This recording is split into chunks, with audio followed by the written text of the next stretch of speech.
Hey, this is Scene Detail. I'm Chris. This is MMA for you. Gonna be doing my UFC Fight Night 27 post-fight analysis. Overall, really good card actually. A lot of fun fights.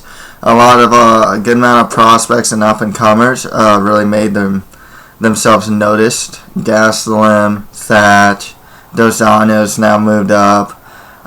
Main event's really good. There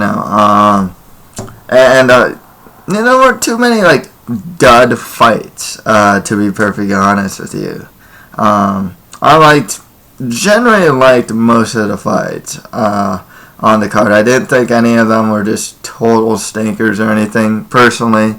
I know others do, but I thought they range from, good, C plus to up, As far as bonuses go, Brandon Thatch got knockout of the night. Zach Cummings got submission of the night. And Condit versus Martin Kampmann got fight of the night. Gotta say, though, my picks sucked. I think I got 5 right. What have I learned from picks? At least with 2 of the fights that I see here, when you have a prospect / up-and-comer against more of an experienced guy, you can either go with the up-and-comer or you can go with the experienced guy, obviously. And sometimes, I guess, what I'm talking about is Perez versus Miyazaki. I picked Perez. Miyazaki ended up winning. And you saw Miyazaki's just a cleaner striker. And you can kind of see that he's just more experienced than Perez. Cerrone and Dos Anjos is the other fight I'm really referencing here. And Cerrone was just, I'll get to that. But, Dos Anjos is a guy I'm really high on. But, I was always really high on, but I didn't think he'd beat Cerrone, and he did, and he did it really well. So it's really tough to call, and you definitely have to look at things like momentum and whatnot. With a guy like Perez, you got to look at level of competition. I mean, in hindsight, this was a very big step up for Perez. Other fights, though, I can't really defend it. I picked a Betty to beat Andrews, and a Betty was winning, and then he lost in the 3rd round. Hioki was doing well in the 1st. It's no excuse. I picked wrong.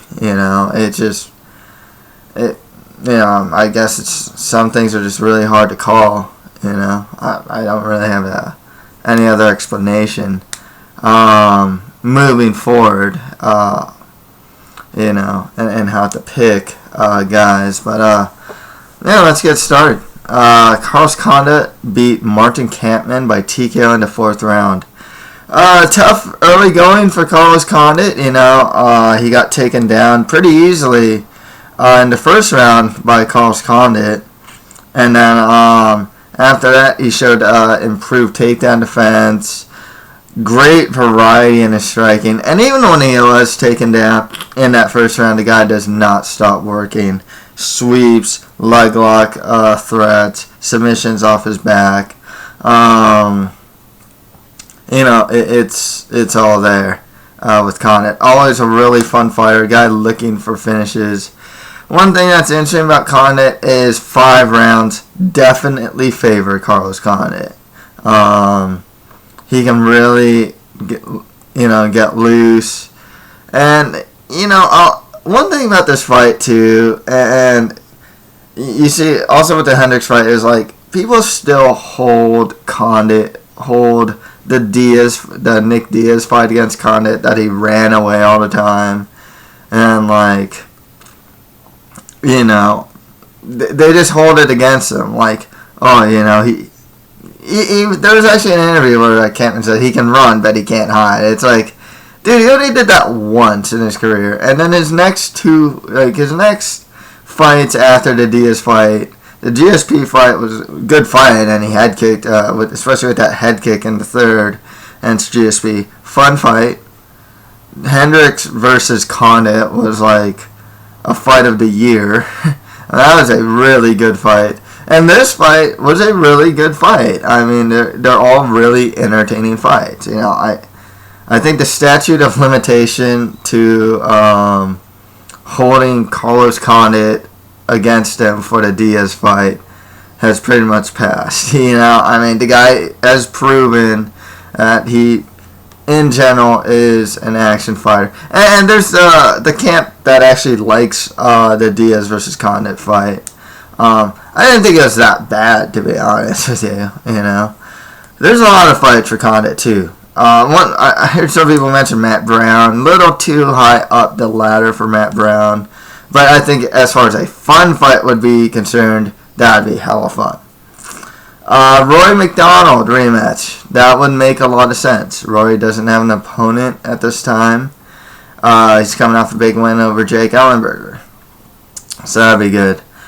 Damian Maia, actually, maybe as a number one contender match. I know Maia already has Jake Shields, but if Maia gets past Shields, it kind of sucks they're not giving this guy a title shot.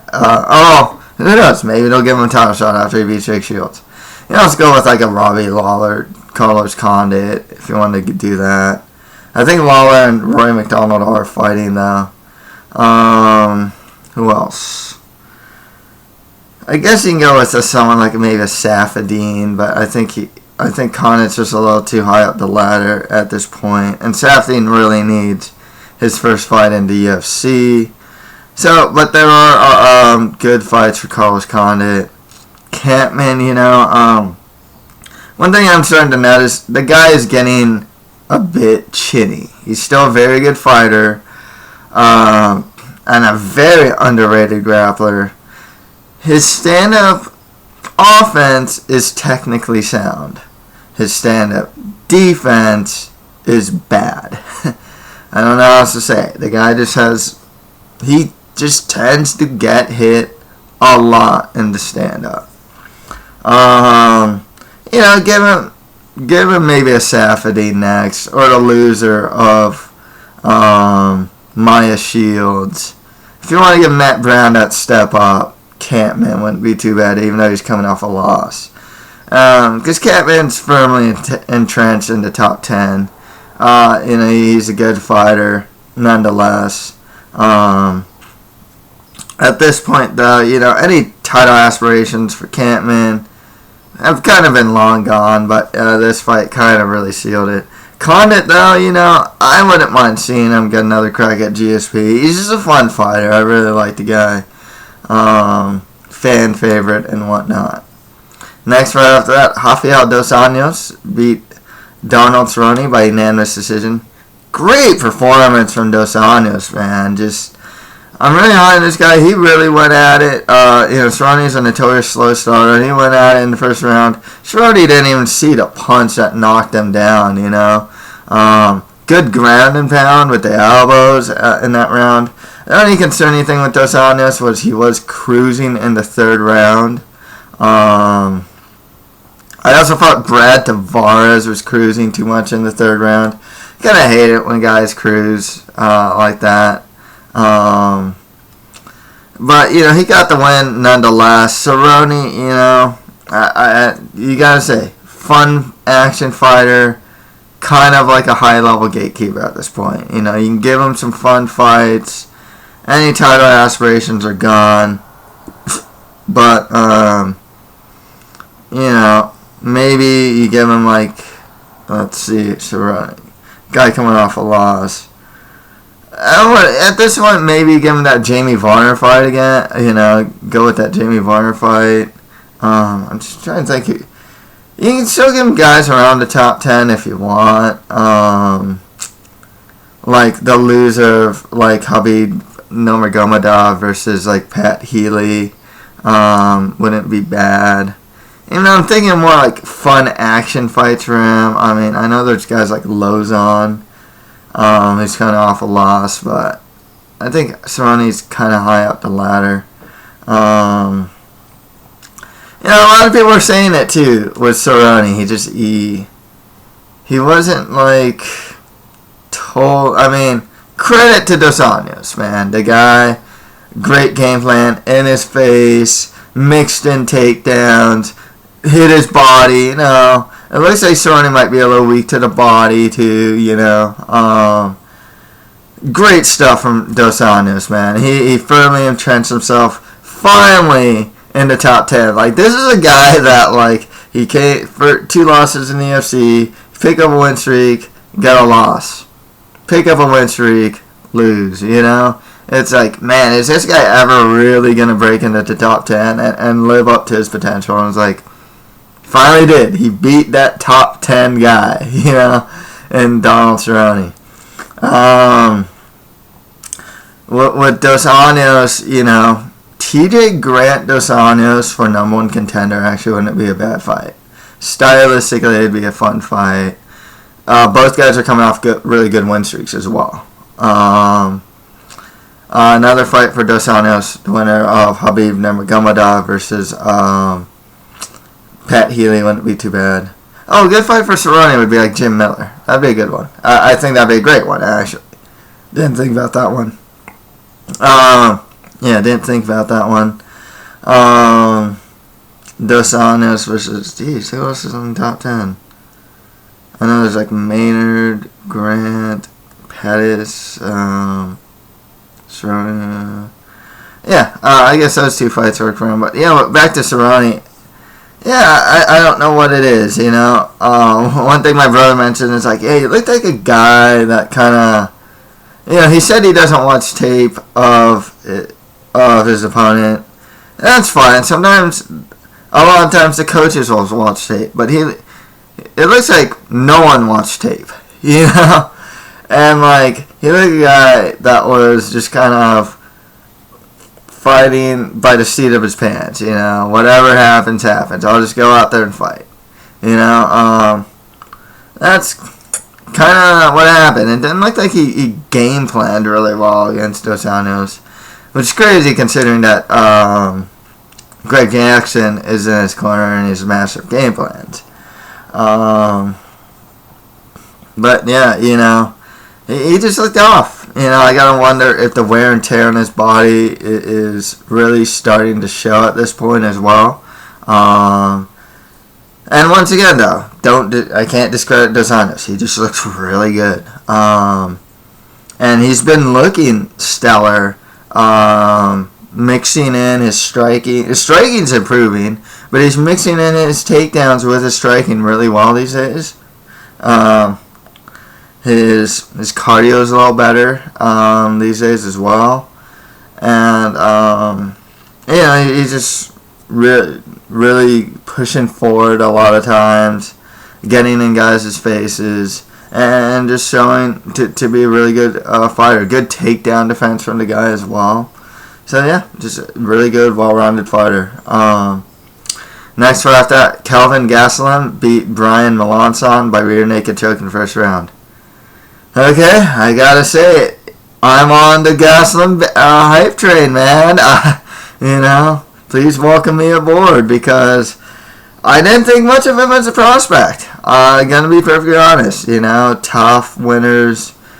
Generally, you get like guys that are relatively young, like Court McGee, Michael Chiesa, and you can just kind of tell they're not gonna get much farther than mid-level. That's what happened. Gastelum, 21 years old. I noticed punches are a little straighter. Nice finishing instinct against Melanson. Nice combo. Started with straight punches. Got an uppercut in there. Showed some great clinch. Immediately took the back, sunk in the rear naked choke, just like that. That type of instinct, tough to teach. Some guys would ground and pound, which isn't the worst idea, but then you can gas yourself out. Gastelum went for the safer bet because he is a much better grappler. Took the back, got the rear naked choke really deep, got the tap, great stuff from Kelvin Gastelum. Curious to see what he brings in and his future in the division. I really like what I see from the kid. I think he's going to turn out to be a pretty good prospect after all. Melanson, maybe you should cut to 155, to be perfectly honest with you. It's a really good stand-up, strong left hook. But, he might, at this point, just be an action fighter, to be perfectly honest with you. But, yeah. As far as guys, both these guys are some more lower to mid-tier guys of their division, Gastelum's still a prospect. Melanson's like a lower to mid-tier guy. Next fight after that, Court McGee beat Robert Whitaker by split decision. A lot of people actually found this decision to be a bit contentious because Court McGee, I thought Court McGee won, first of all. I thought he won. But one thing that a lot of people are saying is it's kind of like the Machida effect, where if you're countering, and even if you're countering well, but it doesn't show, like, if you don't counter and, like, wobble the guy, the judges have a really hard time seeing that or something. But McGee was landing, that's the thing. He was landing clean. He was also punching a good amount of air a couple times, too, or getting his strikes blocked. But he was landing at the same time. He's definitely the busier fighter. Whereas Whitaker was a better counter puncher, throwing some really good elbows off his counters as well. I like what I see from Whitaker. 22 years old, solid takedown defense, good striking. Good counter punching. I like what I see from the guy. Big for the weight class. I think he's still a really good prospect and someone to still keep an eye out for. McGee, he's the guy that's going to keep trucking. He's not particularly athletic. He's always in his opponent's face. High output. Lots of pressure. Going to force his opponent to work the whole fight. That's the type of guy McGee is. He's kind of like that tough out in the division, he's not particularly heavy-handed or anything like that. Throws a lot of volume. But yeah, I just like seeing more against more lower to mid-tier guys at this point. Maybe using against prospects. It's kind of what they use McGee for. I'm not high on McGee's prospects, to be honest with you. I think he's pretty much stuck as a mid-level guy. Next fight after that, Takeya Mizugaki beat Eric Perez by split decision. I gave Mizugaki rounds, I think it was 2 and 3. Yeah, because I thought it was pretty definitive. Eric Perez, I picked him to win, but he still has a lot of learning to do. He loops his punches. It's like the only punch he knows how to throw is a looping punch. I don't know if he can throw a straight punch. He's just a bit wild, a bit too reckless. Threw one too many flying knees with no setup. Improved wrestling. I like seeing that. Couldn't keep Mizugaki on the ground. And Mizugaki, I gotta say too, even during their exchanges when they're hitting each other clean, I did feel that Mizugaki's chin was a lot stronger than Perez's. When Mizugaki got hit, he just seemed to walk it off. Perez seemed a bit stunned a little more. He has a really good chin. It wasn't like he was straight dropped or anything like that. So he's taking some hard punches. He wasn't straight dropped or anything like that. But I think the reactions to how these guys hit, I think Mizugaki just kind of walked it off a little more than Perez did. As far as his prospect, it's tough to call Perez like a hot prospect of the division now. He needs a lot of work. He's still a bit too reckless. He really brought it to Mizugaki, and it was a pretty fun fight. A bit sloppy at times. Mizugaki, 3-fight win streak now, man. This guy could not get a win streak under the Zuffa banner. Now he's on a 3-fight win streak.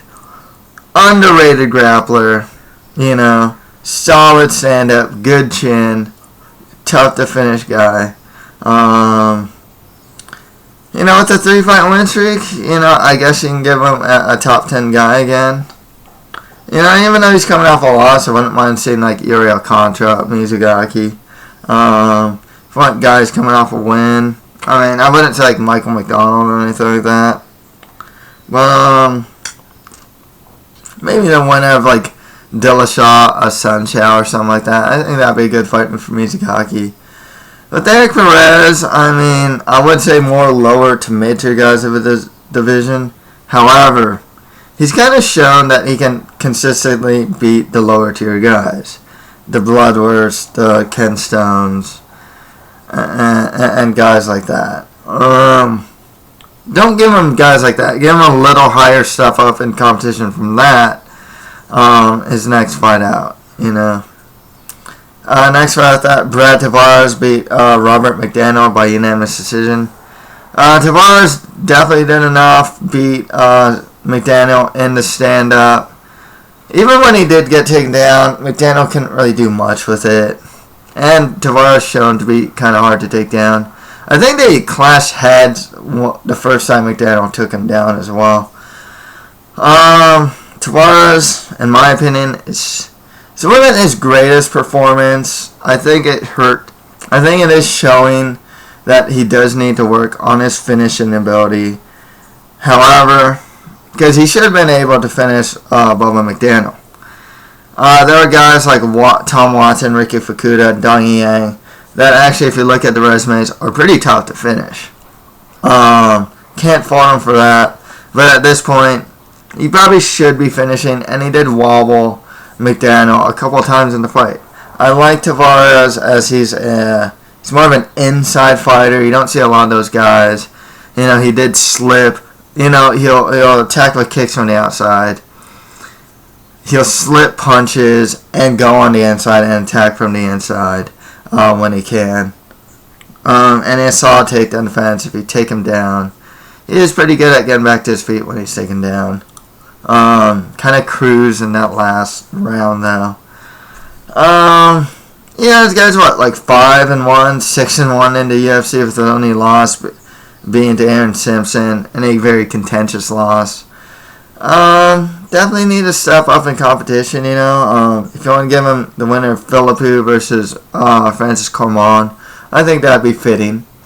Or someone around that level. If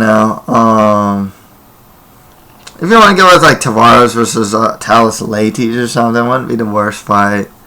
McDaniel, just more lower to mid-tier guys of the division.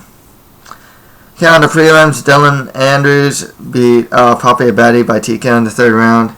Betty's probably cut after this fight. He's 1 of 4 in the UFC. Andrews, he beat Jimmy Quinlan, and then he beat Betty after being 2 rounds down.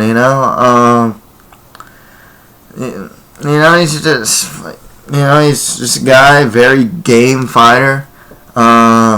I think he suffered an injury from what I read coming off this fight, but just guy's gonna keep trucking along. He's like 33 years old. He's not much of a prospect, to be perfectly honest with you. But, game fighter. Just more lower to mid-tier guys of the division. Next fight after that, Brandon Thatch increases his first round finishes as he beats Justin Edwards by TKO in the first round. Kicks, punches, knees. This guy, really good fighter, exciting guy to watch. No octagon jitters from Brandon Thatch. Good prospect here, really, there's not much to take away except like great performance, from this guy. The fight only lasted like a little over a minute.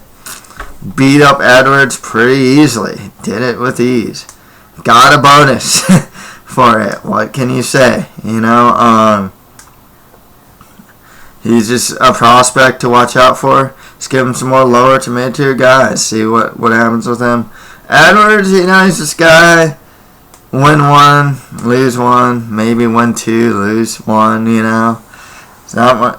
I can't really say he's much of a prospect at this point. He's one of those guys that's coming out the Ultimate Fighter that, quite honestly, didn't really think much of.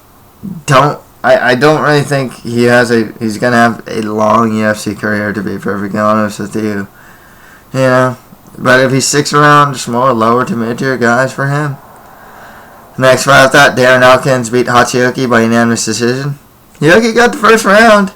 One of his problems also, though, is a guy cannot be content, especially in the U.S., to be fighting off his back. And especially in the third round, on your back the whole round. I think Yoki's probably going to get cut after this. He'll be like 3 losses in a row.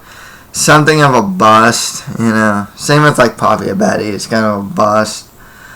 He's a good fighter, good on the ground, but guys like Elkins, good wrestlers who can defend submissions. You're not going to beat guys like that, Elkins, though, grinder, improving stand-up, He's definitely a guy that shows that he can beat the mid-tier of the division. I think before this, he beat Seiler. I think he lost to Mendes, beat Seiler or something like that. Or else he beat Seiler and then lost to Mendes. Oh yeah, and he's coming off that loss, actually. But he's got a showing to be able to beat those mid-tier guys. He's a big fighter. He's big for a weight class, a grinder, stand-up's improving.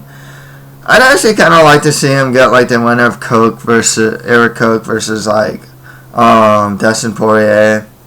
I forgot who Nick Lentz is fighting, but whoever, Nick Lentz, if he wins his fight versus Elkins, I think Elkins should get a top 10 guy. He's kind of shown at this point to be able to consistently beat the mid-tier of the division. Hioki, I think, with 3 losses in a row, is probably going to get cut.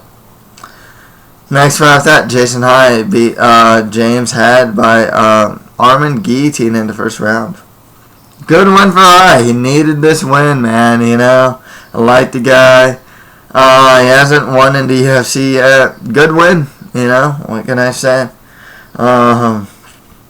James Head, 2 losses in a row now. I think he lost to Mike Pyle before this.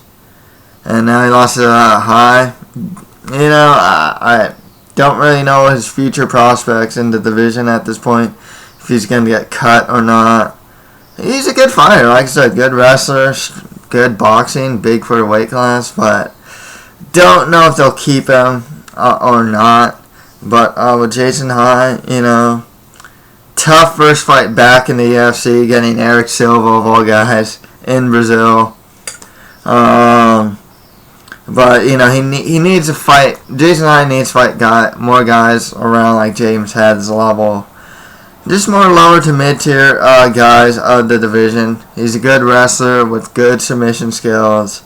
Jason High is a solid fighter.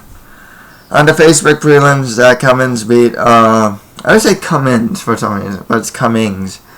Zach Cummings beat Ben Holloway by Darce in the first round. Slick Darce. I should have picked Cummings to win because Holloway's ground game isn't that great. In hindsight, that was a really bad pick on my part. But with Cummings, it's really tough to say. I've seen the guy fight. I believe he was in other organizations. I think he'll be kind of like a mid-level guy at best.